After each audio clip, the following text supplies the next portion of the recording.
Saya Berlian Ira Vegita yang akan menemani Anda dalam 5 menit ke depan dalam Breaking News. Menghadirkan informasi terkini mengenai gelombang demonstrasi yang tengah menjadi sorotan publik nasional. Pemirsa, sejak akhir Agustus hingga awal September tahun 2025, aksi unjuk rasa terus bergulir di berbagai kota besar.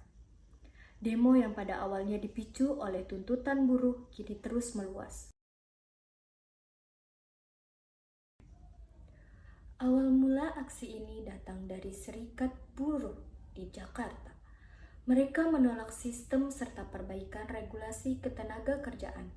Namun, gelombang protes perkembangan semakin besar melalui gerakan 17+8 tuntutan rakyat yang berisi seruan pembubaran DPR hingga reformasi kepolisian pasca tewasnya driver ojek online Afan Kurniawan.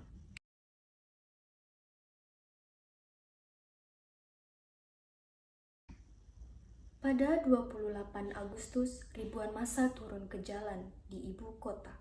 Situasi memanas setelah aparat menembakkan gas air mata dan water cannon, sehingga membuat lalu lintas lumpuh. Aksi kemudian menyebar ke Yogyakarta, Bekasi, Tarakan, dan Kalimantan Timur. Sebagian berjalan damai, namun di seluruh titik muncul desakan keras. Tanggal 1 hingga 3 September 2025 menjadi puncak gelombang demonstrasi. Mahasiswa dari berbagai kampus memenuhi jalan Jakarta, Bandung, hingga Solo. Di depan gedung DPR, aksi massa perempuan menuntut dihentikannya tindakan represif aparat, termasuk patroli di kampus. Perkembangan ini akhirnya mendorong pimpinan DPR menemui perwakilan demonstran untuk membuka ruang dialog. Menanggapi hal ini, kepolisian menetapkan 7 orang tersangka yang dianggap memprovokasi kerusuhan melalui media sosial. Di sisi lain, pemerintah menegaskan akan memulihkan keadaan. Otoritas Jasa Keuangan memastikan kerusakan fasilitas umum ditanggung asuransi. Sementara santunan bagi korban segera disalurkan. Komisi Nasional Disabilitas juga menyoroti perlunya perlindungan lebih bagi penyandang disabilitas yang terdampak bentrokan. Meski begitu, kerugian akibat aksi ini sangat besar.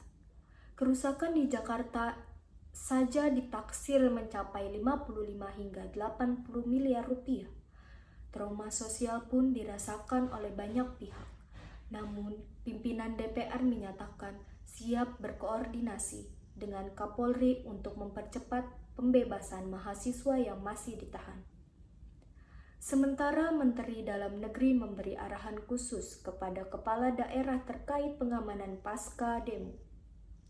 Pemirsa, dari serangkaian peristiwa ini kita bisa belajar bahwa suara rakyat memiliki kekuatan yang besar dalam demokrasi. Namun dialog yang sehat dan penyelesaian yang bijak tetap menjadi kunci untuk meredam gejolak. Pemirsa, kita masih akan terus memantau perkembangan situasi ini dan memberikan update terbaru seiring dengan dinamika yang terus berkembang.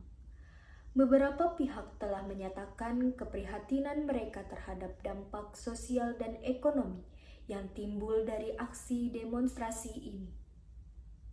Di tengah upaya pemerintah untuk memulihkan keadaan, masyarakat juga diharapkan tetap waspada dan kritis terhadap informasi yang beredar.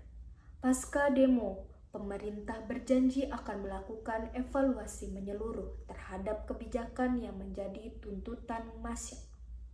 Sementara itu, berbagai elemen masyarakat mulai menginisiasi dialog untuk mencari solusi jangka panjang bagi permasalahan yang memicu demonstrasi.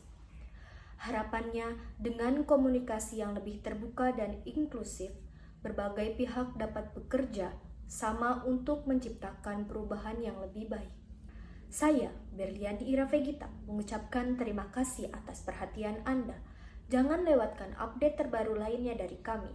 Sampai jumpa di segmen berikutnya.